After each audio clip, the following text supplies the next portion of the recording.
Hello बच्चों, आशा करता हूं आप सब लोग बहुत बढ़िया होंगे और मन लगा के पढ़ाई कर रहे होंगे। ठीक है, जैव प्रौद्योगिकी पार्ट 7 में आप सब लोगों का स्वागत है। जैसा कि आपको ध्यान है बच्चों, पिछले लेक्चर में हमने ट्रांसजेनिक जंतुओं की बात की थी और हमने ये कहा था कि ट्रांसजेनिक जंतु में पहला ट्रांसजेनिक जंतु जो था वो सुपर माउस था, एक ऐसा चूहा जिसमें मानव की वृद्धि हार्मोन की जीन निवेशित की गई है। ठीक है, तो आज हम ये देखेंगे बच्चों कि ट्रांसजेनिक जंतुओं के फायदे या लाभ क्या हैं। ठीक है, आज हम ये देखेंगे कि ट्रांसजेनिक जंतु हम क्यों बनाते हैं, ट्रांसजेनिक जंतु बनाने के क्या क्या फायदे हैं। ठीक है भाई, तो सबसे पहला फायदा जो हम किसकी बात करेंगे, ट्रांसजेनिक जंतु की, वो है बच्चों जीन का वृद्धि व कार्य की पर प्रभाव का अध्ययन। ठीक है, क्या मतलब है, देखो आपको यह पता करना है बच्चों कि एक जीन है और आपको यह पता करना है ये जीन क्या काम कर रही है ना। आपको पता करना है सर ये जीन है, ये जीन क्या काम कर रही है। तो आपने क्या किया, उस जीन को एक चूहे में डाल दिया। आपने उस जीन को क्या किया, चूहे पे डाल दिया। अब चूहे में अगर आपने वो जीन डाली और आपने देखा चूहे में वो जीन डालने पर चूहे में कोशिका विभाजन बढ़ गया, तो आपने क्या निष्कर्ष निकाला कि सर वो जीन जो है वो कोशिका विभाजन को प्रेरित कर रही है ना। तो अगर आपको एक जीन वृद्धि या कार्य की पर क्या प्रभाव डाल रही है, आपको जीन के कार्य का अध्ययन करना है, तो जीन के कार्य का अध्ययन आप ट्रांसजेनिक जंतुओं में कर सकते हो। आपने वो जीन एक चूहे में डाल दी, ट्रांसजेनिक चूहा बन गया। अब वो जीन चूहे में जाने पर क्या काम कर रही है, ये आप अध्ययन कर सकते हो। उसका वृद्धि या कार्य की पर क्या प्रभाव है उस जीन का, वो आप ट्रांसजेनिक जंतुओं में कर सकते हो। सही बात भाई, तो पहला फायदा ये है। दूसरा फायदा होता है बच्चों, बिल्कुल सही, रोगों का अध्ययन। अब मानव में कई सारे रोग हैं, तो मानव में रोगों का अध्ययन कैसे कर सकते हैं भाई। आपको लगता है कि आपने कैंसर का अध्ययन करना है, आपको कैंसर किस कारण होता है, तो आपने एक चूहा लिया, आपने क्या किया, उस चूहे में विकिरण डाल दिए, सारे विकिरण या ऐसे रासायनिक पदार्थ जो कैंसर उत्पन्न करते हैं, और उसके बाद देखा कि कैंसर कैसे फैल रहा है, कैंसर कहां की कोशिकाएं कैसे जा रही हैं। ये सब मानव में तो नहीं करोगे, बेचारे चूहों पे करोगे। तो कैंसर का अध्ययन करना है, अल्जाइमर रोग है, ठीक है, सिस्टिक फाइब्रोसिस, अलग अलग प्रकार के आनुवांशिक या गैर आनुवांशिक रोगों का अध्ययन करना है कि भाई विकिरण का प्रभाव क्या है, कोई दवाई है जो उस रोग के उपचार में यूज हो सकती है। तो इनके लिए भी हम किसका निर्माण करेंगे, ट्रांसजेनिक जंतुओं का। तो कौन कौन से रोगों के अध्ययन के लिए भाई हम करते हैं, सिस्टिक फाइब्रोसिस, ये रोग याद है ना बच्चों, आनुवांशिकी में पढ़ा था। हाँ, एक अल्जाइमर रोग होता है बच्चों, अल्जाइमर रोग हम लोग तंत्रिका तंत्र में पढ़ेंगे। ठीक है, एक रोग होता है रूमेटॉइड आर्थराइटिस और कैंसर। इन रोगों के अध्ययन के लिए हम किसका निर्माण करते हैं, ट्रांसजेनिक जंतु का। इसमें एक याद रखना बच्चों, बिल्कुल एक बहुत इंपॉर्टेंट चीज है, एक चूहा बनाया गया है बच्चों जिसे हम कहते हैं ऑन्कोजेनिक माइस। ऑन्कोजेनिक माइस का निर्माण किया गया है किसके अध्ययन के लिए, कैंसर के अध्ययन के लिए। ठीक है भाई, कैंसर रोग जो है, कैंसर के अध्ययन के लिए ऑन्कोजेनिक माइस या चूहे का निर्माण किया गया है। तो रोगों का अध्ययन पता करना हो, मतलब रोगों के लक्षण क्या क्या होते हैं ये पता करना हो, रोग किस कारकों से होता है, किस कारणों से होता है ये पता करना हो, रोगों के उपचार के लिए कोई टीका या वैक्सीन बन रही है, कोई मेडिसिन या दवाई काम करती है या नहीं, उसका अध्ययन करना हो तो भी हम ट्रांसजेनिक जंतुओं का निर्माण करेंगे। ठीक है, तो जीन का प्रभाव देखना हो वृद्धि और कार्यकी पर तो हम ट्रांसजेनिक जंतु बनाते हैं। रोगों का अध्ययन करना हो तो ट्रांसजेनिक जंतु बनाएंगे। तीसरा, हां, जैविक उत्पादक निर्मित करने हो,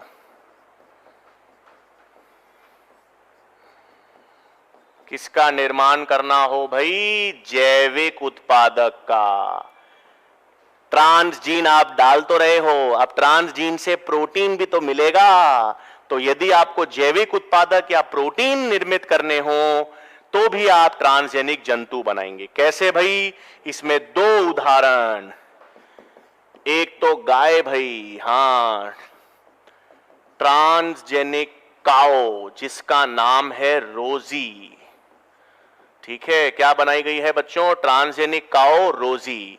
इसमें क्या किया गया है भाई? इसमें अल्फा लैक्ट एल्ब्यूमिन की जीन को निवेशित किया गया है। क्या किया गया है? अल्फा लैक्ट एल्ब्यूमिन जीन को निवेशित किया गया है।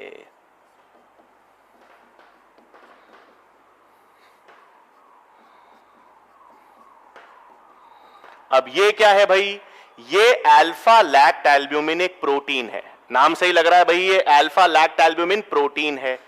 तो ये जीन जब आप ट्रांसजेनिक गाय रोजी में डाली तो उससे उसके जो दूध की गुणवत्ता क्या हो जाती है? बढ़ जाती है। क्या बढ़ गई भाई? बिल्कुल, दूध की पोषक गुणवत्ता में वृद्धि।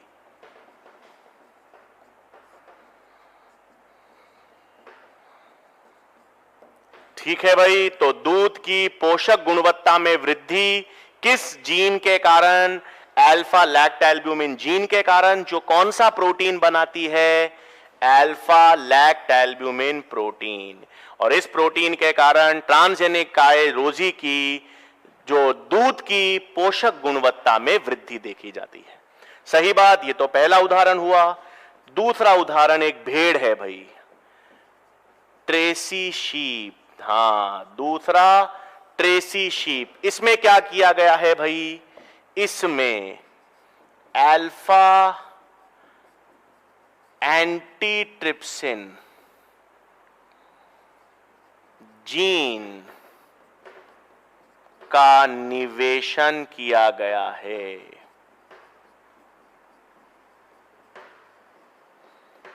क्या किया गया है भाई? ट्रेसी शीप में क्या डाली गई है? Alpha antitrypsin. ये क्या है? ये भी एक प्रोटीन है बच्चों, हमारे यकृत या लिवर में बनता है। आपको ध्यान है बच्चों, हम आगे भी पढ़ेंगे, धूम्रपान, सिगरेट स्मोकिंग के कारण फेफड़ों में एक रोग उत्पन्न होता है, एम्फीज्मा, है ना? धूम्रपान या सिगरेट स्मोकिंग के कारण फेफड़ों में एक रोग उत्पन्न होता है, एम्फीज्मा। ये हम अपन मानव श्वसन तंत्र में पढ़ेंगे। एम्फीज्मा धूम्रपान के कारण होता है। तो एम्फीज्मा के उपचार में, है ना, एम्फीज्मा के उपचार में कौन सी एंजाइम या प्रोटीन यूज किया जाता है? Alpha antitrypsin. इसका प्रयोग कहां होता है? एम्फीज्मा रोग के उपचार में। ठीक है, तो दो उदाहरण याद रखने हैं भाई जैविक उत्पादकों में। एक जैविक उत्पादक हो गया अल्फा लैक्ट एल्ब्यूमिन, दूसरा जैविक उत्पादक हो गया अल्फा एंटीट्रिप्सिन। इसकी जीन किसमें निवेशित की गई है? ट्रेसी शीप में।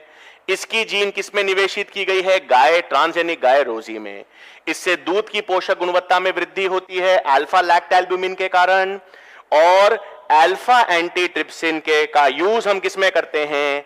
एम्फीज्मा रोग के उपचार में यूज करते हैं। ठीक है, तो ये तीसरा लाभ है भाई। फिर चौथा फायदा क्या हो गया भाई? हां, रसायन या टीके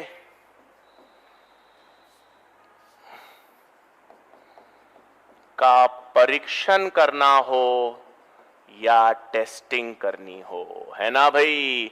कोई भी नया रासायनिक पदार्थ बना है, कोई भी नया टीका बना है, तो उसका सबसे पहले अध्ययन जानवरों पे ही होगा, ट्रांसजेनिक जानवरों पर, है ना भाई। इसलिए जैसे ये पोलियो वैक्सीन है ना बच्चों, हाँ, तो पोलियो के टीके के लिए ट्रांसजेनिक चूहे का निर्माण, ठीक है। तो ये सब किसके फायदे हैं भाई, ट्रांसजेनिक जंतुओं के। क्या क्या फायदे हैं ट्रांसजेनिक जंतुओं के? अगर आपको किसी जीन का कार्य पता करना हो, ये पता करना हो जीन वृद्धि या कार्यकी में क्या प्रभाव दर्शा रही है, तो ट्रांसजेनिक जंतु का निर्माण करो। रोगों का अध्ययन करना है, रोगों का लक्षण, वो कैसे फैलते हैं, उनके लक्षण क्या हैं, क्या कहते हैं, उनका उपचार कैसे संभव है, उसके लिए ट्रांसजेनिक जंतुओं का निर्माण करते हैं। जैविक उत्पादक, प्रोटीन बनाने हो, उसके लिए ट्रांसजेनिक जंतुओं का निर्माण करते हैं। और रसायन या टीके का, किसी भी टीके या रासायनिक पदार्थ का परीक्षण करना हो, तो उसके लिए भी ट्रांसजेनिक जंतुओं का निर्माण करेंगे। ठीक है बच्चों, क्लियर है बिल्कुल चीज? ये तो आसान था, उदाहरण याद रखने हैं। अब क्या याद रखेंगे? Next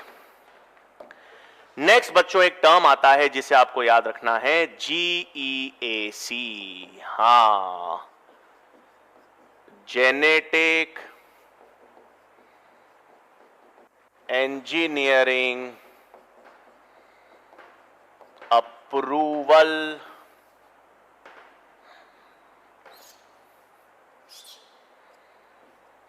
committee. ठीक है, क्या है भाई? GEAC का मतलब जेनेटिक इंजीनियरिंग अप्रूवल कमेटी। क्या है? अपन ने इतने सारे जीएम पादप पढ़े, ट्रांसजेनिक पादप पढ़े, ट्रांसजेनिक जंतु पढ़े। अब आपको लगता है कि यार सर मेरे पास तो बहुत सारा पैसा है और मैं कोई लेबोरेटरी खोल देता हूं और मेरा मन है कि खेती में या चिकित्सा में मेरे को तो ट्रांसजेनिक जंतु बनाने, ट्रांसजेनिक पादप बनाने हैं और मानव कल्याण करना है, मैं तो चालू कर रहा हूं। बट ऐसा नहीं कर सकते। क्यों? क्योंकि सरकार से अनुमति लेनी पड़ती है और सरकार की एक कमिटी है जो सारे जीएम पादप, सारे जीएम जंतु के निर्माण में या उनके शोध या रिसर्च के लिए स्वीकृति प्रदान करती है। वो ये कमिटी है GEAC, genetic engineering approval committee. किसी भी प्रकार का जीएम रिसर्च आपको करनी हो, शोध, किसी भी प्रकार के जीएम पादप या जंतुओं का निर्माण करना हो, तो उसकी स्वीकृति कौन देगा? ये कमिटी देगी। और ये कमिटी देने के बाद ही आप किसी भी प्रकार की जीएम शोध या किसी भी प्रकार के जीएम पादप का निर्माण कर सकते हो। बिना इनके स्वीकृति के किसी प्रकार की जीएम शोध या जीएम पादपों या जंतुओं का निर्माण संभव नहीं है। ठीक है भाई? तो क्या करती है?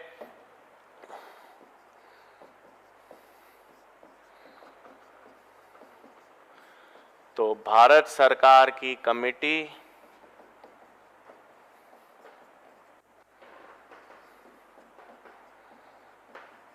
जो सभी प्रकार की जीएम शोध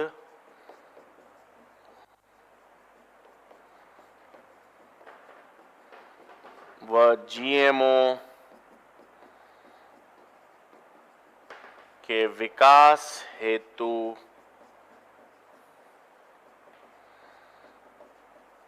परमिशन यानी स्वीकृति प्रदान करती है। ठीक है भाई? तो ये क्या है? भारत सरकार की कमेटी है जो सभी प्रकार के जीएम शोध या जीएमओ के विकास हेतु परमिशन या स्वीकृति प्रदान करेगी। ठीक है, चलो भाई, अब आसान था GEAC। तो अब देखो एक चीज है बच्चों, अपन ने जीएम पादप देख लिए, अपन ने जीएम या ट्रांसजेनिक जंतु देख लिए। अब हम बात करेंगे आज जीएम यानी जेनेटिकली मॉडिफाइड सूक्ष्म जीवों की। हाँ, जीएम सूक्ष्म जीव यानी माइक्रो ऑर्गेनिजम्स। ये एनसीईआरटी में नहीं है लेकिन इंपॉर्टेंट है, उदाहरण याद रखने हैं। ठीक है बच्चों, तो जीएम सूक्ष्म जीव जो हैं इसमें अपन जीएम सूक्ष्म जीव एक लिस्ट बनाते हैं। आनुवांशिक रूपांतरित सूक्ष्म जीव और उनका कार्य। ठीक है, इसमें सबसे पहले आता है ई कोलाई। सबसे पहले क्या आता है? E coli. कहां पढ़ा भाई अपन ने ई कोलाई के बारे में? ई कोलाई के बारे में अपन ने जैव प्रौद्योगिकी में कहां पढ़ा था?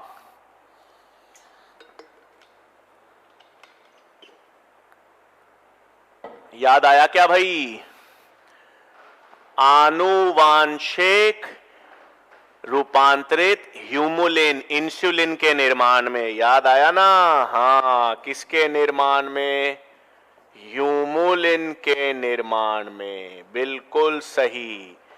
इसके अलावा बच्चों ह्यूमनलिन के निर्माण में तो है ही, हम आगे पढ़ेंगे इंटरल्यूकिन्स के निर्माण में भी।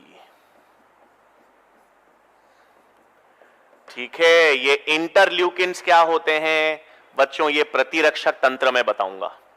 प्रतिरक्षक तंत्र में हम इंटरफेरॉन्स की बात करेंगे। हां बच्चों, ये प्रोटीन्स होते हैं जो एक प्रतिरक्षक कोशिका को सूचना देते हैं दूसरे प्रतिरक्षक कोशिकाओं की ओर।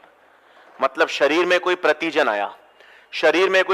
आया, जो हानि पहुंचा सकता है, तो एक कोशिका को पता चला कि रोगजनक है। अब वो दूसरी कोशिका को फोन तो करेगा नहीं, चिट्ठी तो लिखेगा नहीं, वो एक रासायनिक पदार्थ फेंकेगा दूसरी कोशिका की तरफ। तो दूसरी कोशिका को लगेगा अच्छा कोई रोगजनक आया है। तो एक कोशिका रोगजनक की पहचान के लिए दूसरी कोशिका को जो रासायनिक फेंकती है ना, रसायन, वो इंटरल्यूकिन्स होते हैं बच्चों। ये अपन मानव रोग में पढ़ेंगे। ठीक है, तो इंटरल्यूकिन्स ऐसे रासायनिक पदार्थ हैं जो एक कोशिका दूसरी कोशिका को फेंकती है, ये बताने के लिए कि कोई घुसपैठिया आ गया है, कोई प्रतिजन आ गया है ना? तो इसके निर्माण में हम किसका यूज करते हैं? E coli. ठीक है भाई, पहला उदाहरण सूक्ष्म जीव का। दूसरा उदाहरण एक जीवाणु है भाई, और राइजोबियम मेलिलोटी। हां, राइजोबियम का तो नाम सबने सुना होगा भाई। नाइट्रोजन स्थिरीकरण में सबसे मुख्य जीवाणु आपने पढ़ा होगा राइजोबियम, जो सर नाइट्रोजन स्थिरीकरण करता है। अब आपने यह भी देखा होगा बच्चों कि नाइट्रोजन स्थिरीकरण केवल जीवाणु करते हैं और नील हरित शैवाल यानी साइनो जीवाणु करते हैं। मतलब जीवाणु और साइनो जीवाणु के अलावा और कोई ऐसा जीव नहीं है जो नाइट्रोजन स्थिर करता हो। और यूकैरियोट्स, पादप तो बिल्कुल भी नहीं करते। कोई भी पादप नाइट्रोजन स्थिर नहीं कर सकता। पादप नाइट्रोजन तभी स्थिर कर सकता है जब उसके साथ ये जीवाणु जुड़े हों, है ना? तो अपन क्या करते हैं, इस जीवाणु के अंदर एक निफ जीन होती है नाइट्रोजन स्थिरीकरण के लिए। उस जीन को अपन अनाज के पादपों में ट्रांसफर करते हैं। तो क्या करते हैं यहां पर? निफ जीन भाई। ये निफ जीन क्या है? नाइट्रोजन स्थिरीकरण की जीन है। देखो बच्चों, जब अपन पादप कार्य की पढ़ेंगे ना, उसमें ये डिटेल में आएगा। ये निफ जीन क्या है, नाइट्रोजन स्थिरीकरण क्या है, सब पढ़ेंगे अपन। बट ये नाइट्रोजन स्थिरीकरण के लिए आवश्यक जीन है।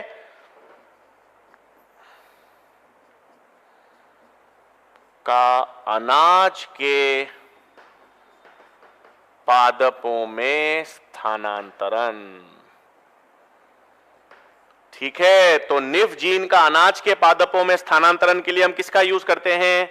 राइजोबियम, क्योंकि यही नाइट्रोजन स्थिरीकरण, यहां पे लिख देता हूं इसका काम क्या है, नाइट्रोजन स्थिरीकरण। ठीक है भाई, तीसरा, और यह भी बहुत इंपॉर्टेंट है, ये भी बहुत इंपॉर्टेंट जीवाणु है, स्यूडोमोनास प्यूटेडा। बहुत इंपॉर्टेंट जीवाणु है भाई, इसको हम सुपर बग भी कहते हैं। ये एक भारत के वैज्ञानिक है बच्चों, आनंद चक्रवर्ती। हां, भारत के एक वैज्ञानिक हैं आनंद चक्रवर्ती। उन्होंने ये जीएम सूक्ष्म जीव स्यूडोमोनास प्यूटेडा नामक जीवाणु का निर्माण किया। बहुत जबरदस्त चीज है बच्चों ये। देखो मुंबई में जब अपन ये समुद्र से तेल निकालते हैं ना, है ना, समुद्र से जब तेल निकालते हैं तो तेल की एक परत समुद्र की सतह पर जम जाती है और उस तेल की परत से प्रदूषण होता है और कई सारे जलीय जीव जो होते हैं बच्चों वो मर जाते हैं क्योंकि तेल की परत जम जाती है पूरी। तो आनंद चक्रवर्ती जो वैज्ञानिक हैं उन्होंने बच्चों ये स्यूडोमोनास प्यूटेडा जीवाणु बनाया। इसके अंदर उन्होंने एक ऐसी जीन को निवेशित किया जो ये तेल में जो हाइड्रोकार्बन है ना उसका अपघटन कर देती है। हां, तो ये स्यूडोमोनास प्यूटेडा का प्रयोग समुद्र में करते हैं व्यापक स्तर पे, और जहां जहां वो तेल की परत जमी होती है ये जीवाणु उस तेल की परत को तोड़ देता है। तो ये कैसा जीवाणु है भाई? ये एक ऑयल स्प्लिटिंग जीवाणु है ना। मतलब क्या करता है भाई? तेल का अपघटन। क्या करता है? तेल का अपघटन। जो तेल की परत बन जाती है उनमें जो हाइड्रोकार्बन होते हैं उनका अपघटन कौन करता है? स्यूडोमोनास प्यूटेडा। इसे सुपर बग कहते हैं और ये भारत वैज्ञानिक आनंद चक्रवर्ती ने बनाया है। तो ये तीनों जीएम सूक्ष्म जीव बेहद इंपॉर्टेंट हैं, ई कोलाई जीवाणु, राइजोबियम मेलिलोसा और स्यूडोमोनास प्यूटेडा। और ये यहां पर मैंने इनके कार्य लिखे हैं। सही। अब देखो बच्चों एक और चीज आ गई। इसका मतलब हम सूक्ष्म जीवों का यूज कर सकते हैं और सूक्ष्म जीवों का यूज कर सकते हैं प्रदूषक को कम करने के लिए। यह जल प्रदूषण हो रहा है तेल के कारण, और जल प्रदूषण को कम किसने किया? इस सूक्ष्म जीव स्यूडोमोनास प्यूटेडा ने। तो हम सूक्ष्म जीवों का इस्तेमाल कर सकते हैं प्रदूषक को या पोल्यूशन को कम करने के लिए। और जब हम ऐसा करते हैं बच्चों, जब हम ऐसा करते हैं तो उस प्रक्रिया को कहते हैं बायो रेमेडिएशन। ठीक है भाई, इस टर्म की हिंदी मुझे नहीं पता, लेकिन मैं ये बायो रेमेडिएशन क्या है लिखा देता हूं। सूक्ष्म जीवों का प्रयोग प्रदूषक को हटाने हेतु। तो जब हम किसी भी प्रदूषक को हटाने हेतु सूक्ष्म जीवों का प्रयोग करते हैं तो उसे बायो रेमेडिएशन कहते हैं। इसका सबसे कॉमन उदाहरण है यही सूक्ष्म जीव या जीवाणु स्यूडोमोनास प्यूटेडा, है ना भाई। तेल का अपघटन, तेल जो प्रदूषक है उसको हटाने में ये जीवाणु काम करता है। इस प्रक्रिया को क्या कहेंगे? Bio remediation. क्या कहेंगे भाई? Bio remediation. ठीक है भाई, चलो अब हमारे पास क्या आता है? नेक्स्ट आती है, हां भाई ये तो देखो कहानी है भाई। अब थोड़ा सा कहानी वाला है, समझने वाला तो टॉपिक है नहीं, ये तो याद रखने वाली चीजें हैं। याद भी क्या है मतलब, ठीक है। सीडी पायरेसी पता है ना आप लोगों को? सीडी पायरेसी वैसे ही क्या होती है, वैसी ही हमारे पास बायो पायरेसी है। हां, कोई भी जैविक उत्पादक है, कोई भी जैविक उत्पादक है या कोई जैविक प्रक्रिया है, वो किसी वैज्ञानिक ने या किसी व्यक्ति विशेष ने या किसी कंपनी ने बनाई है। कोई दूसरा व्यक्ति, कोई दूसरी कंपनी, कोई दूसरा वैज्ञानिक अगर उस जैविक उत्पादक को या उस जैविक प्रक्रिया को बिना उनसे परमिशन लिए, बिना उनको पैसा दिए अगर यूज करता है, गैर कानूनी तरीके से, अवैध तरीके से उसका इस्तेमाल करता है, तो उसे बायो पायरेसी कहते हैं। है ना भाई, किसी और ने फिल्म बनाई, किसी और ने पैसा लगाया, किसी और फिल्म किसी और की है, लेकिन मार्केट में उसकी डुप्लीकेट सीडियां आ जाती हैं बिना उनसे पूछे, बिना उनको पैसा दिए, गैर अवैध तरीके से। उसी तरह से अगर आप जैविक उत्पादकों के साथ ये कर रहे हो तो वो बायोपायरेसी है ना भाई। तो क्या है भाई,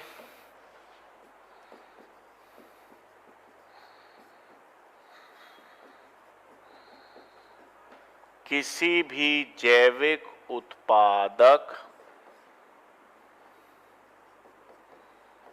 या प्रक्रिया का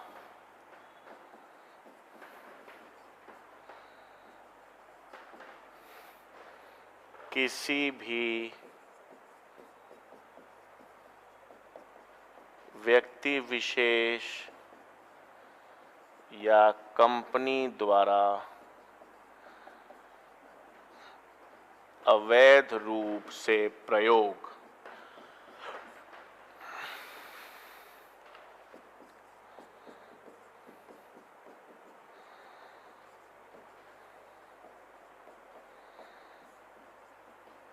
बायोपायरेसी कहलाता है। ठीक है, अब देखो भाई, इस बायोपायरेसी के कई सारे विवाद हैं। ठीक है, बायोपायरेसी से बचने के लिए पहले तो क्या किया गया भाई, बायोपायरेसी ना हो, बायोपायरेसी बच सके तो लोगों ने बायो पेटेंट करवाया, है ना। बायोपायरेसी से बचने के लिए कौन सा लॉ आता है, बायो पेटेंट लॉ, पता है ना भाई आपको। ये देखो क्या होता है, सुनो। जैसे आपने सुना होगा कंपनी का एक ट्रेडमार्क होता है या लाइसेंस होता है ना, या कॉपीराइट होता है। जैसे मैंने कुछ पढ़ाया और मैंने उसका कॉपीराइट करवा लिया, मतलब अब वो मेरी ही चीज है, कोई उसका मेरे अवैध रूप से उसका यूज नहीं कर सकता, और अगर करता है तो मैं उस पर केस कर सकता हूं। वही चीज है, अगर आपने कोई जैविक उत्पादक बनाया है, कोई नया जैविक उत्पादक बनाया है, आपने अच्छा बनाया है, आप उसका बायो पेटेंट ले लेते हो, मतलब उसका सारा जो अधिकार है उस जैविक उत्पादक का वो आपके पास है। अब बिना आपकी स्वीकृति के, बिना आपको पैसा दिए, कोई भी दूसरा व्यक्ति विशेष उस जैविक उत्पादक का यूज नहीं कर सकता। तो उस जैविक उत्पादक का अधिकार जो है वो कौन सा नियम है, bio patent law. Bio patent law ही क्या है भाई, उस जैव उत्पादक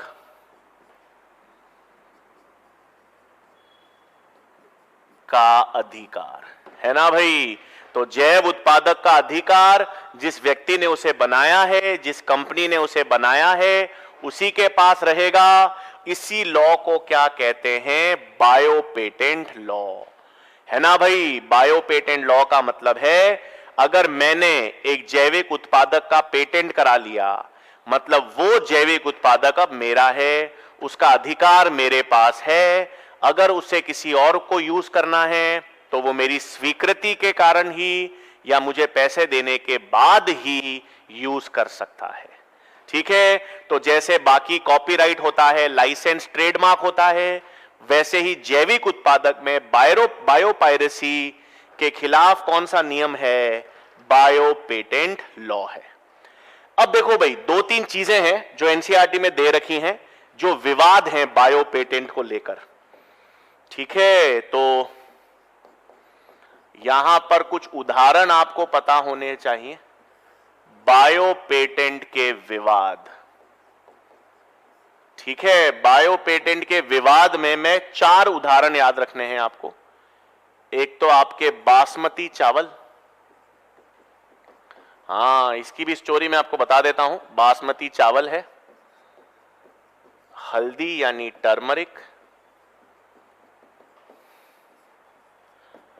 नीम,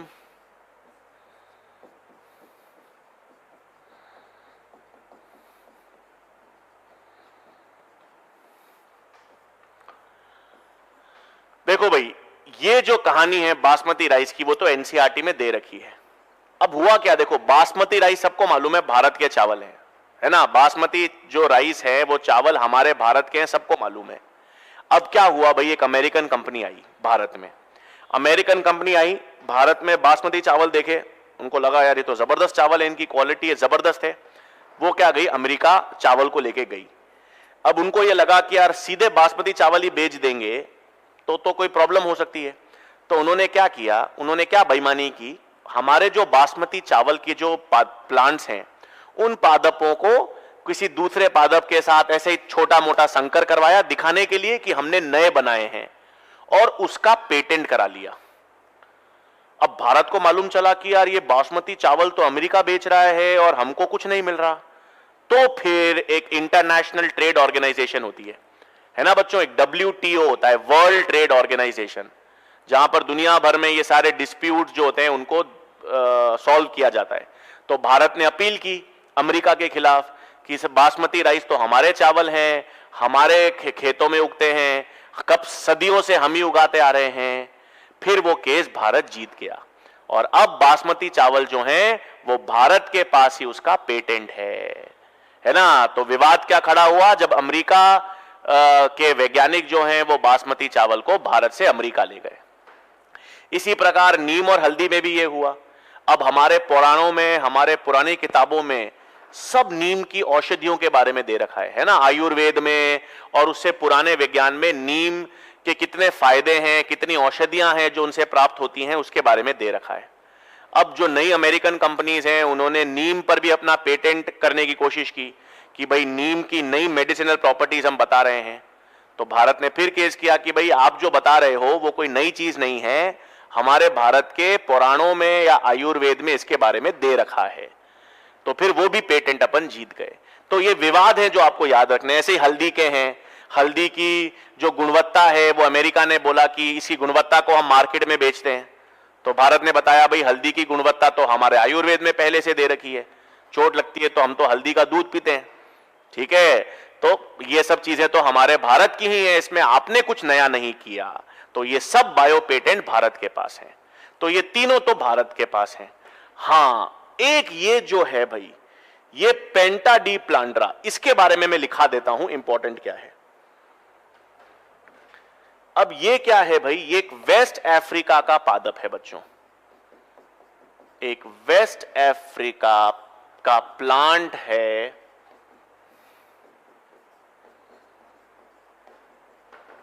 पेंटा डी प्लांड्रा, ठीक है। ये पेंटा डी प्लांड्रा जो है ये क्या है भाई, वेस्ट अफ्रीका का प्लांट है। ये जबरदस्त प्लांट है बच्चों। इससे क्या होता है, इससे एक प्रोटीन प्राप्त होता है, इससे ब्रेजीन नामक प्रोटीन प्राप्त होता है। अब ये ब्रेजीन जो है ना बच्चों, ये शुगर से, हानि शक्कर से 2000 गुना ज्यादा मीठा होता है। हां, ये जो ब्रेजीन प्रोटीन है ये 2000 गुना ज्यादा मीठा है शुगर से।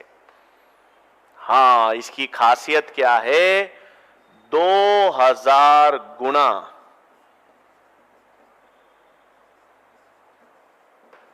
अधिक मीठा है। किससे, एक सेकेंड,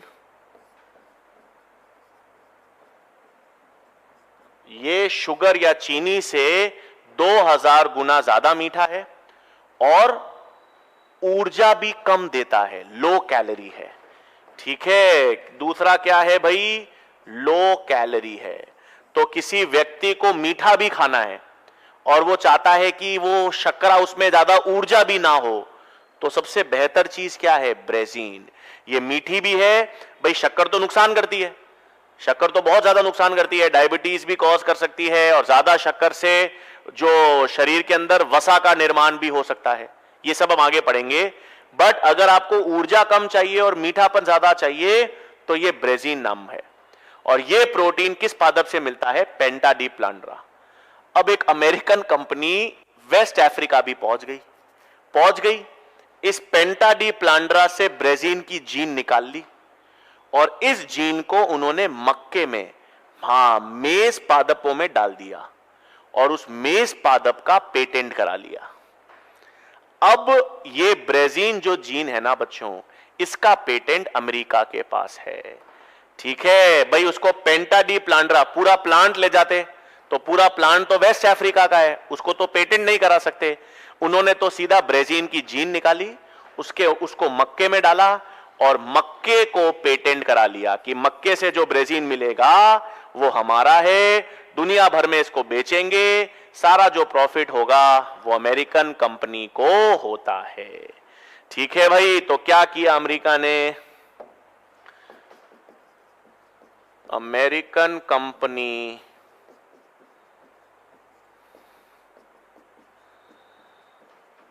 ने ब्रेजीन जीन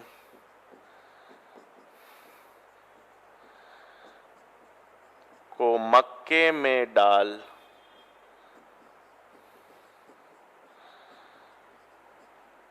बायो पेटेंट कर लिया। ठीक है भाई, तो ये आपको याद रखना है, पेंटा डी प्लांड्रा ये पेटेंट अमेरिका के पास है। बासमती राइस, नीम और हल्दी का तो हमारे पास है, भारत ने केस लगाया, भारत जीत गया, लेकिन बेचारा वेस्ट अफ्रीका का जो ब्रेजीन जीन है उसका पेटेंट अब अमेरिकन कंपनी के पास है। ठीक है भाई, तो ये बायो पायरेसी का सिस्टम है। कुछ नई कहानियां हैं जो मैंने आपको बताई है और जो याद रख लेना। ठीक है भाई, अब मैंने आपको याद होगा बच्चों, मैंने आपसे कहा था आणविक जैविकी में 2 टॉपिक्स हैं जो अपन बायोटेक्नोलॉजी में पढ़ेंगे, क्योंकि अब अपन बायोटेक्नोलॉजी का सिद्धांत समझ चुके हैं। अब हम उन 2 टॉपिक्स को आसानी से पढ़ सकते हैं। 2 टॉपिक्स कौन से रह गए हैं आणविक जैविकी वाले जो मैंने कहा था बायोटेक में पढ़ेंगे? मानव जीनोम प्रोजेक्ट यानी ह्यूमन जीनोम प्रोजेक्ट और डीएनए फिंगरप्रिंटिंग, है ना भाई? तो बिल्कुल, अब क्या पढ़ेंगे आज हम? HGP,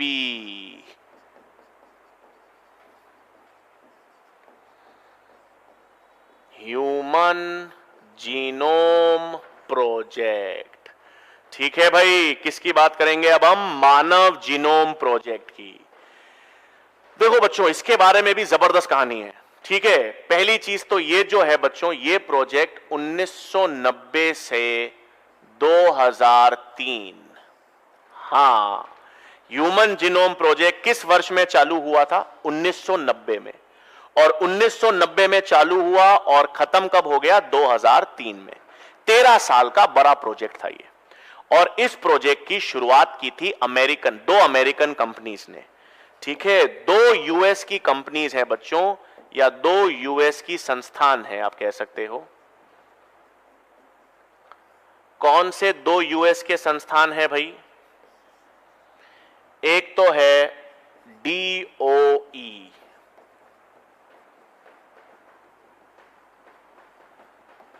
department of energy,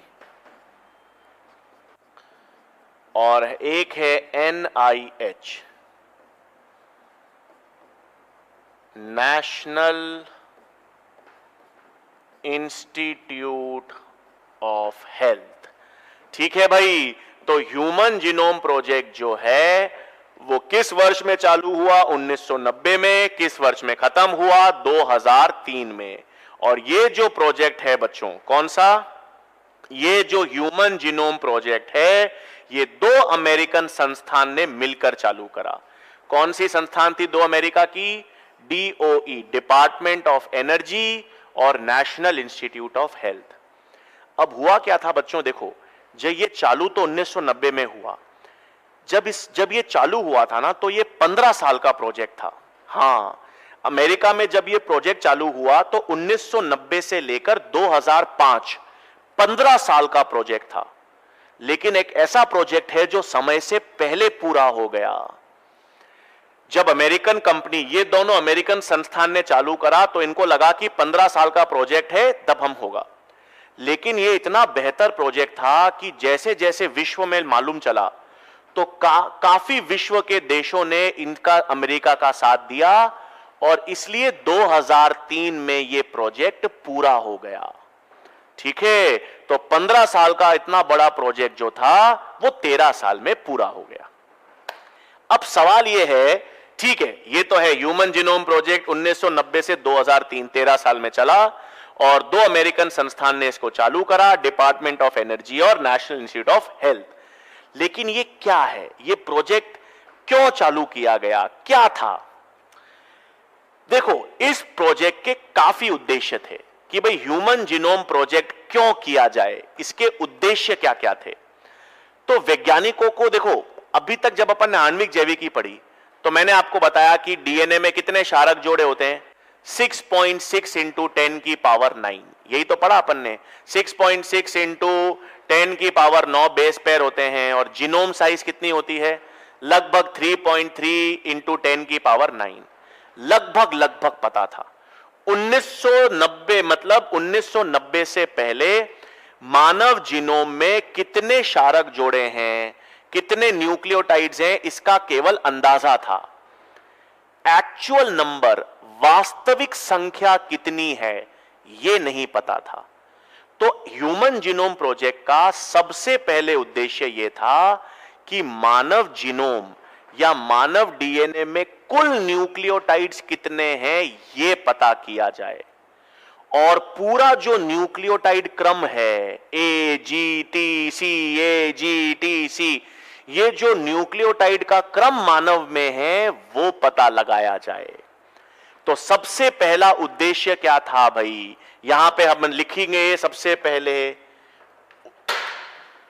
HGP के उद्देश्य। ठीक है, हम क्या कहेंगे, HGP के उद्देश्य। क्या क्या HGP के उद्देश्य थे? तो सबसे पहले तो कुल मानव डीएनए का क्रम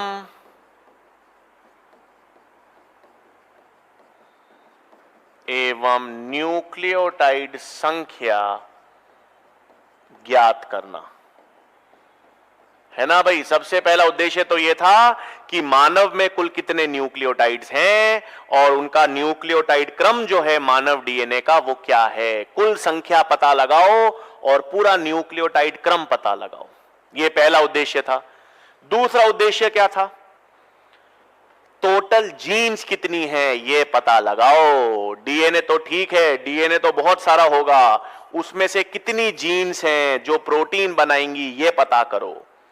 ठीक है, तो दूसरा उद्देश्य क्या था, कुल जीन्स की संख्या ज्ञात करना। अब देखो, वैज्ञानिकों को लगता था कि मानव इतना जटिल प्राणी है तो लगभग कितनी होनी चाहिए, 80,000 से 1.5 लाख जीन्स का अनुमान था, है ना भाई। वैज्ञानिकों को अनुमान कितनी जीन्स का था, 80,000 से 1.5 लाख का। हम आगे पढ़ेंगे 2003 के बाद वैज्ञानिकों के होश उड़ गए क्योंकि वास्तविक जीन्स की संख्या कितनी निकली, 30,000 से 35,000। हां, 80,000 से 1.5 लाख ये अनुमान था 1990 से पहले कि इतनी जीन्स मानव में होनी चाहिए, बट निकली कितनी, 30,000। क्यों, क्या, सब आगे सब आएगा, धीरे धीरे सब पढ़ेंगे अपन। तो अभी तो सिर्फ उद्देश्य की बात कर रहे हैं कि अपन को HGP ह्यूमन जीनोम प्रोजेक्ट, ये प्रोजेक्ट चालू क्यों किया गया, क्यों चालू किया गया, पूरे मानव के डीएनए का क्रम या न्यूक्लियोटाइड संख्या ज्ञात करने के लिए, कुल जीन्स की संख्या ज्ञात करने के लिए। फिर आप पूरा क्रम पता कर लोगे, कुल जीन्स की संख्या पता कर लोगे, इनको क्या रजिस्टर में लिखोगे, ये सारी सूचनाएं जो आपको प्राप्त होंगी उसको रजिस्टर में मेंटेन करोगे, कॉपी किताबों में मेंटेन करोगे, नहीं, उनके लिए कंप्यूटर्स का प्रयोग होगा और कंप्यूटर के अंदर डेटाबेस में उस इंफॉर्मेशन को, उन आंकड़ों को संग्रहित किया जाएगा। तो कंप्यूटर में इतनी सारी इंफॉर्मेशन को स्टोर करने के लिए अलग से डेटाबेसेस बनाए जाएं, है ना भाई। आज आपको मानव डीएनए का पूरा क्रम, तो AT मानव का पूरा डीएनए क्रम है, ये किताबों, कॉपी और रजिस्टर में तो नहीं लिखेंगे ना, ये कंप्यूटर्स में स्टोर किए जाएंगे। तो कंप्यूटर में स्टोर करने के लिए डेटाबेसेस चाहिए, वो विकास करना था। तो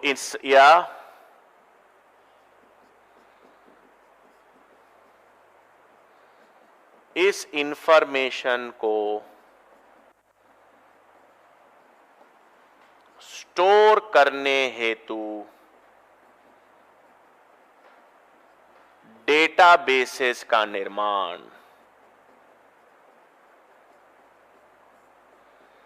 ठीक है, मतलब कंप्यूटर्स का यूज आ गया भाई। फिर क्या था? अब आपने पूरा डीएनए का न्यूक्लियोटाइड क्रम ज्ञात कर लिया, टोटल कितने न्यूक्लियोटाइड्स हैं ज्ञात कर लिए, टोटल जीन्स कहां कहां हैं, कौन कौन सी हैं पता लगा लिया। इस सारी इंफॉर्मेशन को कंप्यूटर में स्टोर भी कर दिया। अब सिर्फ सूचना को स्टोर करना है क्या? उसका विश्लेषण भी तो करना है ना। आपने स्टोर तो कर लिया, अब उसका विश्लेषण। अच्छा, डीएनए में ये जीन है, ये प्रोटीन बना रही है, ये डीएनए है लेकिन ये प्रोटीन नहीं बना रहा, ये यहां पर है, ये यहां पर है। इन सब का विश्लेषण करना है। तो विश्लेषण व्यक्ति तो नहीं करेगा, व्यक्ति कंप्यूटर में सॉफ्टवेयर बनाएगा। तो ऐसे यंत्र बनाए जाएं जो इस आंकड़ों का विश्लेषण कर सकें। ठीक है, तो इन आंकड़ों के विश्लेषण हेतु यंत्र बनाए जाएं। यंत्र का मतलब है भाई कंप्यूटर में सॉफ्टवेयर। यंत्र का मतलब क्या है? कंप्यूटर में सॉफ्टवेयर बनाए जाएं। सारा खेल कंप्यूटर का है। ठीक है, अब एक सेकेंड, तो अपन किसकी बात कर रहे हैं बच्चों? देखो, एचजीपी के उद्देश्य की बात कर रहे हैं। क्या क्या उद्देश्य देख लिया अपन ने कि एचजीपी क्यों चालू करा गया? कि कुल मानव डीएनए का क्रम, न्यूक्लियोटाइड संख्या ज्ञात कर लें, कुल जीन्स की संख्या ज्ञात कर लें, इन सारे आंकड़ों या इंफॉर्मेशन को डेटाबेसेस में स्टोर करें, फिर आंकड़ों के विश्लेषण के लिए यंत्र बनाएं। फिर ये सब क्यों कर रहे हैं? इससे क्या होगा? सारे न्यूक्लियोटाइड का क्रम पता करने से क्या होगा? कौन कौन सी जीन से पता करने से क्या होगा? कितने क्या न्यूक्लियोटाइड का क्रम है ये पता करने से क्या होगा? इन सारे सूचना का अनुप्रयोग करेंगे, चिकित्सा में यूज करोगे, कृषि में यूज करोगे, इंडस्ट्रीज में यूज करोगे, है ना भाई? यही तो करना है। तो फिर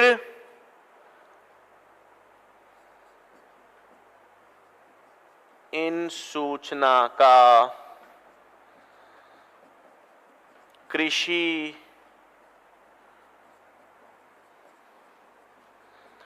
चिकित्सा,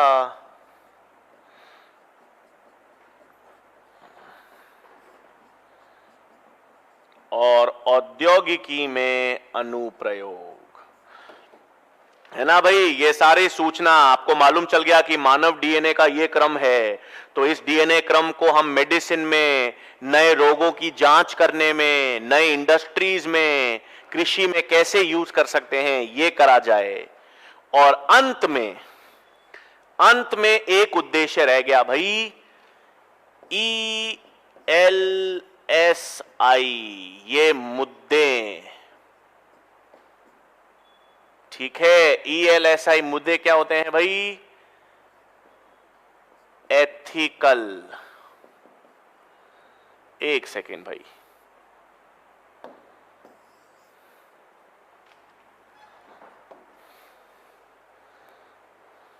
हाँ,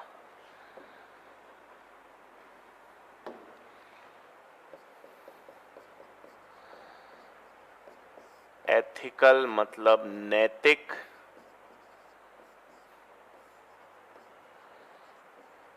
लीगल मतलब वैध,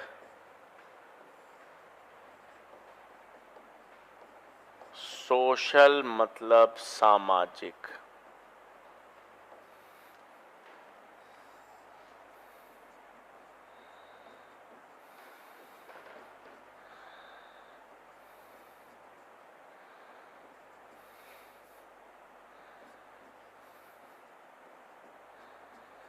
मुद्दे। हाँ भाई, लास्ट में क्या है ये ELSI, एथिकल मतलब नैतिक मुद्दे, L मतलब लीगल वैधिक मुद्दे, S मतलब सोशल या सामाजिक मुद्दे। देखो बच्चों क्या होगा, उदाहरण के तौर पे सुनो, उदाहरण के तौर पे एक व्यक्ति है, एक व्यक्ति का ह्यूमन जीनोम प्रोजेक्ट पता है, मतलब एक व्यक्ति का पूरा DNA का क्रम आपको पता है, कितने न्यूक्लियोटाइड्स हैं, कौन कौन सा न्यूक्लियोटाइड क्रम है, एक व्यक्ति के DNA के बारे में आपको सब कुछ मालूम है।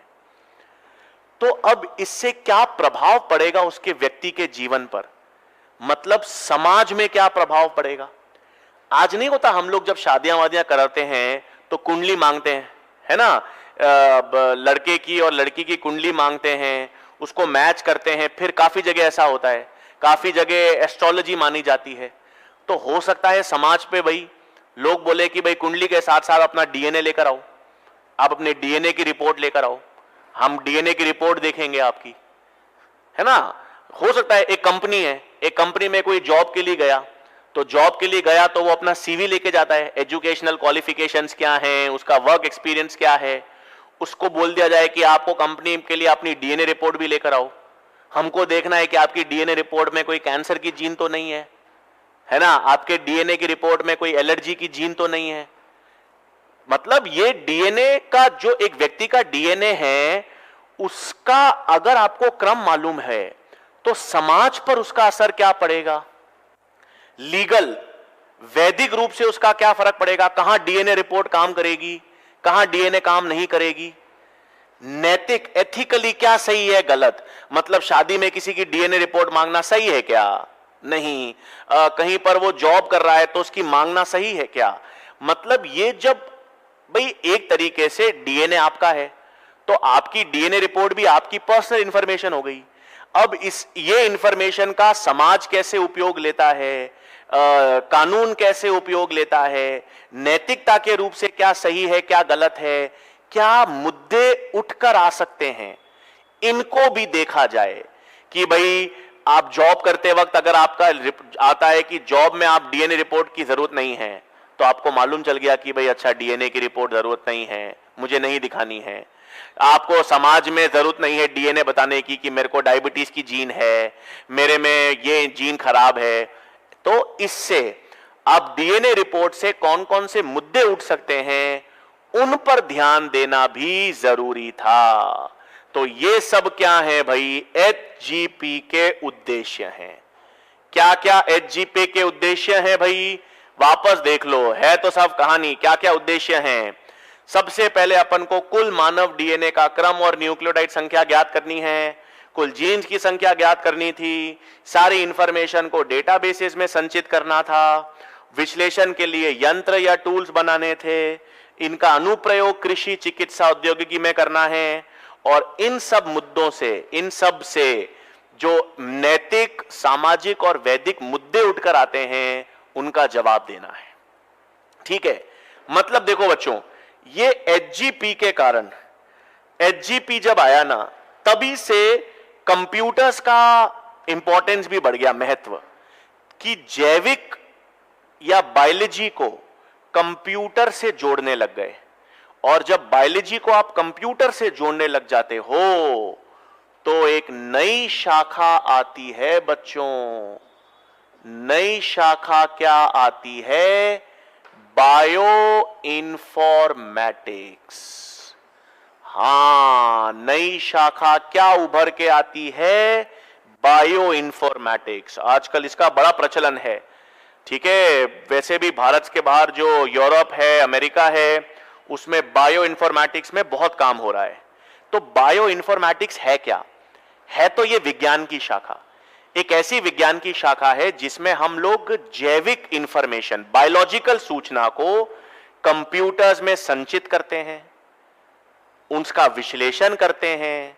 तो जब हम कंप्यूटर्स का, स्टैटिस्टिक्स का प्रयोग लेते हैं जैविक सूचना को संचित करने में, उसका विश्लेषण करने में, उसका अनुप्रयोग करने में, तो उस अध्ययन को क्या कहेंगे, बायो इन्फॉर्मेटिक्स।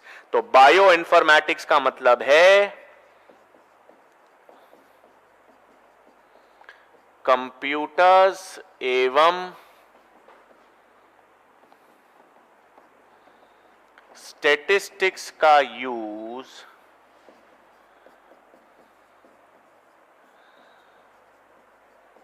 जैविक सूचना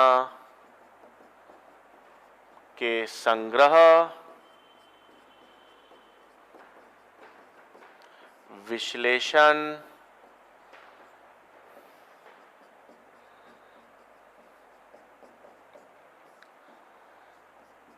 एवं अनुप्रयोग में। तो जब हम क्या कर रहे हैं बच्चों, कंप्यूटर्स और स्टैटिस्टिक्स का यूज करते हैं जैविक सूचना के संग्रह, विश्लेषण और अनुप्रयोग में, तो उसे हम क्या कहेंगे, बायो इन्फॉर्मेटिक्स। और ये बायो इन्फॉर्मेटिक्स का जुड़ाव जो है वो कब से चालू हुआ, HGP के माध्यम से। कब से चालू हुआ भाई, ह्यूमन जीनोम प्रोजेक्ट में। जब हमारे पास इतनी सारी सूचना या आंकड़े प्राप्त हुए तो हमने उसे कंप्यूटर्स पे डालना चालू करा, कंप्यूटर से उसको विश्लेषण चालू करा, उनका अनुप्रयोग चालू करा। तो हमारे पास कौन सी शाखा आ गई, बायो इन्फॉर्मेटिक्स। ठीक है भाई, तो अपन ने ये देख लिया कि ह्यूमन जीनोम प्रोजेक्ट में हम क्या करेंगे, है ना। ह्यूमन जीनोम प्रोजेक्ट को क्यों चालू करा गया, किस उद्देश्य से चालू किया गया। अब हम आएंगे ह्यूमन जीनोम प्रोजेक्ट में कैसे काम किया गया, है ना, उसकी क्रियाविधि क्या है। तो अब आएगा HGP की क्रियाविधि, कैसे किया गया काम। HGP की क्रियाविधि, या जिसे हम कहते हैं बच्चों मेथडोलॉजीज, है ना, काम कैसे किया गया। अब सुनो, आपको पूरे ह्यूमन डीएनए का क्रम पता करना था। सबसे पहला उद्देश्य क्या है कि ह्यूमन डीएनए का क्रम पता करो। क्रम पता कर लोगे, टोटल संख्या पता कर लोगे, जीन्स पता कर लोगे, फिर तो कंप्यूटर्स का रोल है। फिर तो आप कंप्यूटर में उसे संग्रहित करो, कंप्यूटर से उसको विश्लेषित करो, अनुप्रयोग करो। सबसे पहला काम था पूरे मानव डीएनए का क्रम ज्ञात करना। अब पूरे मानव डीएनए का क्रम ज्ञात करने के लिए दो तकनीकें या दो तरीके यूज किए गए। तो क्रियाविधि में आपको पता होना चाहिए दो तरीकों का प्रयोग हुआ।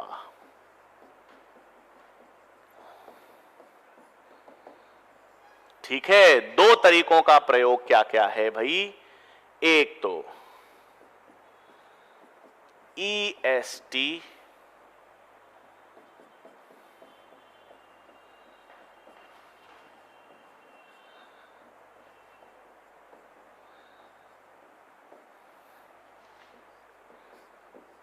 दूसरा है SA।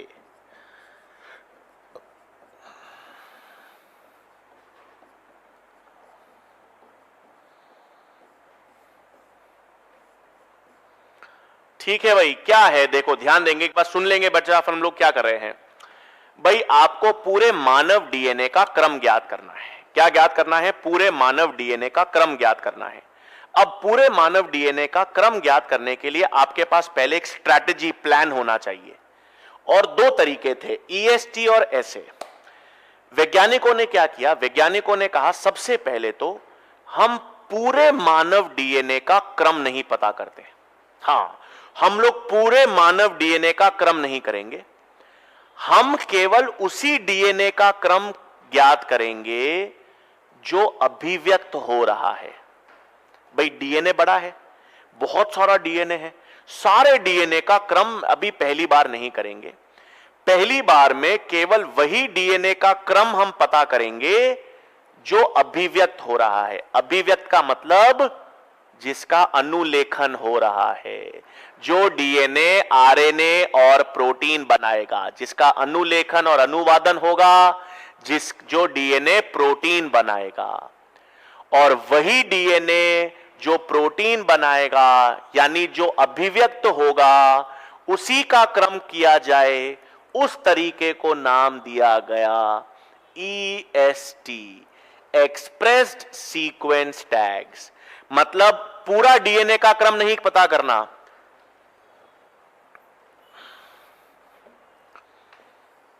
ये रहा पूरा मानव डीएनए। मान लो ये है मेरे पास पूरा मानव डीएनए। अब मैंने कहा ये वाला डीएनए का क्रम अभिव्यक्त होता है, ये वाला डीएनए क्रम अभिव्यक्त होता है, ये वाला डीएनए क्रम अभिव्यक्त हो रहा है, ये वाला डीएनए क्रम प्रोटीन बनाता है, ये वाला डीएनए का क्रम प्रोटीन बनाता है, ये वाला डीएनए का क्रम प्रोटीन बनाता है, यही 3 अभिव्यक्त होते हैं। तो सिर्फ इसका क्रम पता करो, इसका क्रम पता करो, इसका क्रम पता करो। इस तकनीक को नाम दिया गया ईएसटी। आ रही है बात समझ में भाई? पूरे डीएनए को क्रम नहीं करना, पूरे डीएनए का क्रम ज्ञात नहीं करना, केवल उसी डीएनए का क्रम ज्ञात करेंगे जो अभिव्यक्त हो रहा है, जो प्रोटीन बना रहा है, उसे ईएसटी कह दिया। फिर सही, दूसरा तरीका, ये तो पहले तरीके में कर दिया। दूसरे तरीके में, जिसे सीक्वेंस एनोटेशन कहते हैं, इसमें पूरे डीएनए को क्रम कर दो। हां, इसमें आप ये पूरा डीएनए, एक सेकेंड, कहां बनाऊं, इसमें आप पूरे डीएनए का क्रम ज्ञात कर लो। शुरुआत से लेकर लास्ट तक पूरे डीएनए का क्रम ज्ञात कर लो। उसके बाद पता लगाओ कौन से कोडिंग हिस्से हैं, कौन से नॉन कोडिंग। कौन से? ये तो नॉन कोडिंग, ये नॉन कोडिंग, ये नॉन कोडिंग, ये नॉन कोडिंग, ये पता है कोडिंग, ये पता है कोडिंग, ये पता है कोडिंग। सही बात। क्या हुआ सुन लो, इससे फायदा क्या होगा वो भी बताऊंगा, एक बार सिर्फ सुन लो। 2 तरीके क्या थे? पहला तरीका तो क्लियर था, पूरे डीएनए का क्रम ज्ञात नहीं करेंगे, केवल उसी डीएनए का क्रम ज्ञात करेंगे जो अभिव्यक्त हो रहा है, प्रोटीन बना रहा है, ईएसटी तकनीक। दूसरे में पूरे डीएनए का क्रम कर लो, पूरे डीएनए का क्रम ज्ञात कर लो, फिर उसको 2 हिस्सों में बांट दो, कौन सा कोडिंग हिस्सा है, कौन सा नॉन कोडिंग। तो फायदा क्या? फायदा ये कि इससे पता चल जाएगा कि आप सही कर रहे हो या नहीं। अगर सीक्वेंस एनोटेशन के कोडिंग वाले हिस्से और ईएसटी वाले हिस्से सेम हैं, अगर ऐसे ये सीक्वेंस एनोटेशन, ये लाल, ये लाल, ये लाल और ये वाले लाल अगर सेम क्रम है, मतलब आपका प्रयोग सही है। भाई आप कुछ कर रहे हो, आपको कैसे मालूम चलेगा कि वो सही है या गलत है? कोई तरीका या प्रूफ तो होना चाहिए ना कि हां यार मैं सही कर रहा हूं। तो 2 तरीके अपनाए। पहले तरीके में उन्होंने पूरे डीएनए का क्रम किया ही नहीं, केवल वही डीएनए को अभिव्यक्त क्रम करवाया जो अभिव्यक्त हो रहा था। फिर अगली बार पूरे डीएनए का क्रम किया, कोडिंग हिस्से अलग, नॉन कोडिंग हिस्से अलग। अब कोडिंग हिस्से और ईएसटी दोनों वाले क्रम समान हैं। हां, मतलब फिर हमारा तरीका सही है। क्रम वाले तरीके, अभिव्यक्त वाले ये क्रम है, बाकी नॉन कोडिंग क्रम है। तो दूसरे वाले तरीके को क्या नाम दे दिया भाई? Sequence annotation. क्या नाम दे दिया? Sequence annotation. सही। अब मैं लिख देता हूं, ईएसटी तकनीक केवल उन्हीं डीएनए का क्रम किया जाए जो आरएनए के रूप में अभिव्यक्त होते हैं, है ना भाई? अभिव्यक्त मतलब डीएनए क्या बनाता हो? आरएनए, फिर आरएनए के बाद प्रोटीन। लेकिन डीएनए का क्रम वही किया जाए जो आरएनए के रूप में अभिव्यक्त किया जाए। और फिर था सीक्वेंस एनोटेशन। संपूर्ण डीएनए का क्रम ज्ञात किया जाए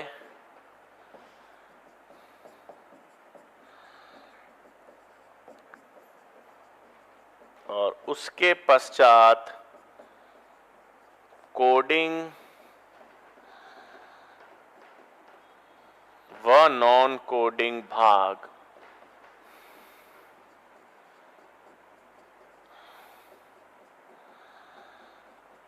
अलग किए जाएं, है ना भाई।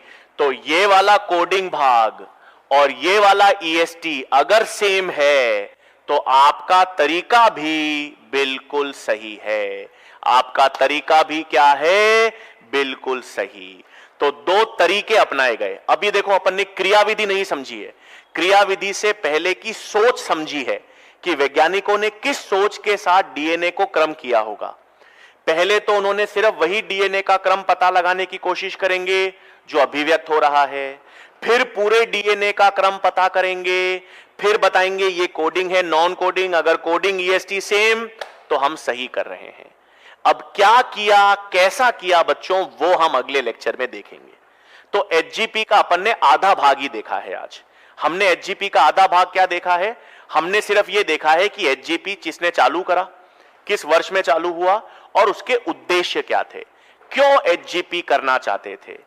पूरे मानव डीएनए का क्रम ज्ञात करने के लिए, कुल जीन्स की संख्या ज्ञात करने के लिए, कुल न्यूक्लियोटाइड्स जानने के लिए, सारी सूचनाओं को कंप्यूटर में स्टोर करके उसको संचय करके उसका विश्लेषण करना, उसका अनुप्रयोग करना, मुद्दों का जवाब देना, ये तो सारा उद्देश्य था। और क्रियाविधि में सिर्फ अपन ने ये देखा कि क्रियाविधि में किया कैसे जाएगा, है ना। क्रियाविधि में सिर्फ यह था कि एक्चुअल में क्या कराएंगे, तो दो तरीके से किया जाएगा, ईएसटी और एसए। ठीक है बच्चों, अगले लेक्चर में हम बात करेंगे, अगले लेक्चर में देखेंगे कि कैसे किया, कैसे हमने मानव डीएनए का क्रम पता लगाया, और जब मानव डीएनए का पूरा क्रम पता कर लिया तो हमारे पास क्या रिजल्ट आया, है ना। क्या क्या मालूम चला, वास्तविकता में कितनी जीन्स हैं, वास्तविकता में न्यूक्लियोटाइड क्रम कितने हैं, ये सब हम अगले लेक्चर में देखेंगे। ठीक है बच्चों, तो आशा करता हूं चीजें क्लियर होंगी, समझ आई होंगी। नेक्स्ट लेक्चर में आपसे मुलाकात होगी। धन्यवाद।